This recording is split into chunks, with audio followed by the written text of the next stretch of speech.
So, what is berberine and what can it do for you? Stay tuned to find out.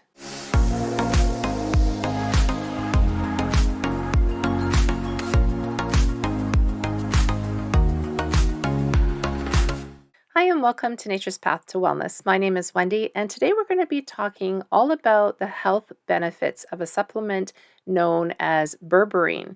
So, first of all, let's talk about what berberine is. It is an alkaloid or a naturally occurring compound which is found in plants such as goldenseal and a group of shrubs known as berberis shrubs. It's been used for hundreds of years in Chinese and Ayurvedic medicine, and it has what I call the three anti properties. So it is antimicrobial, antibacterial, and anti inflammatory. It can help with, of course, overall inflammation in your body, diabetes, insulin sensitivity, obesity, some heart conditions, high blood pressure, canker sores, PCOS or polycystic ovarian syndrome. It can help with some cancers such as colorectal cancer, lung, ovarian, prostate, cervical, and liver cancer. And it does to inhibit fat cell growth and helps with overall gut health.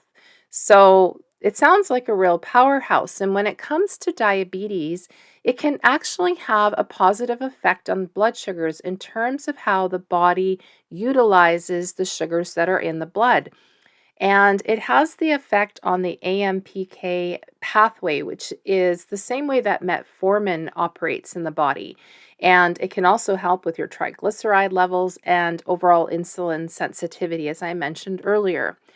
It is excellent at helping to lower cholesterol in terms of LDL cholesterol.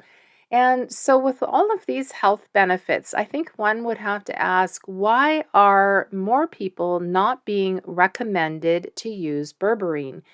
Well, we'll get into that just a little bit more later. So, some possible side effects people might experience if they're taking berberine include constipation. And so, if you experience constipation while taking berberine, I would definitely encourage you to be consuming more fluids in the form of water, preferably. If you are having upset stomach issues, then you may want to consume berberine while taking your meals. If you experience headaches, which a lot of people do when they're taking berberine, you may want to consume a little bit of caffeine in the form of coffee or tea that is caffeinated. And people also can experience diarrhea. And so, one way to stave off some of these negative side effects is to start by taking berberine slowly at first. And so, you wouldn't want to start out with the recommended dose, which I will get into a little bit later. But you'll want to start by taking sort of the minimum amount and increasing it over days and maybe a couple of weeks until your body becomes adjusted. You may also want to consider an alternative, which is called dehydroberberine. It is actually a derivative or a metabolite of berberine, and it is actually what berberine is converted to before being digested and absorbed by the body. It is actually more readily absorbed by the body, and it is more bioavailable and definitely has a lot fewer side effects that people experience that I mentioned before, such as the diarrhea and the stomach upset and headaches and all of that kind of thing. So, dehydroberberine actually doesn't come with all of those side effects for most people. So, definitely, I would consider recommending that form of berberine instead. And it is more readily bound at the cellular level. So, the other thing to note is that dehydroberberine is actually active in the body for a period of about 8 hours, when berberine is only effective in the body or active in the body for about 4 hours. So, there's another benefit. And if you're taking berberine, it would mean that you'd have to take about 4 or 5 times the amount compared to dehydroberberine in order to achieve the same results.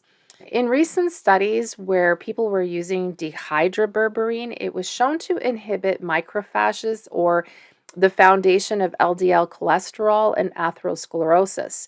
And there were much fewer and a decrease actually in atherosclerotic lesions in those who were using the dehydroberberine. In those studies, there wasn't as great of an effect in those who were using berberine. So again, dihydroberberine comes out on top. So I have to wonder, again, why, if there's all of these health benefits to taking a natural supplement such as berberine or dihydroberberine, why isn't it being recommended to people? And I guess I have to go back to the same thing where it's not something that the pharmaceutical companies are producing, and therefore, unfortunately, um, those people that should be recommending stuff to us to help better our health are obviously not getting any sort of benefit from recommending a natural supplement. So some things that are important to note when it comes to berberine or dihydroberberine is that it is something that is not regulated by the FDA. Therefore, when you're purchasing a bottle of either berberine or dihydroberberine, depending on what you're able to find in your health food store or even online, you want to make sure that there is a third party certification. So, for example, there's the NSF International, or you'll see NSF, which is the National Science Foundation, noted on the bottle. That's important. And you'll want to be mindful of the amount or the dosage that you're taking. So for berberine, you shouldn't be taking any more than 1,500 milligrams per day. And what most people do is take about 500 milligrams 3 times a day. That's for berberine. And for dihydroberberine, you'll want to take about 100 milligrams 3 times per day and just before a meal. Now, I will be sure to include those amounts down in the description below so that you can easily find them. And if you are a diabetic, a type 2 diabetic, and you have been prescribed metformin, it will be super important for you to let your doctor know that has prescribed the metformin that you're looking at taking either berberine or dihydroberberine, because it does have such a powerful effect on your blood sugar levels and insulin sensitivity that you would not want to be taking after a couple of weeks the same amount of berberine or dihydroberberine, because now your blood sugar levels could actually become quite low. So you'll definitely want to check with your family doctor, let them know, hey, I'm looking at taking this supplement, or I've started taking this supplement. And as you're monitoring your blood sugar levels, you want to be careful to note that they're not going too low. And he will likely need to make an adjustment, he or she, on the amount of metformin that you're taking, and perhaps you'll be able to get off the metformin altogether, which would be our goal. And berberine or dihydroberberine are not recommended if you are pregnant or breastfeeding. So that's important to note as well.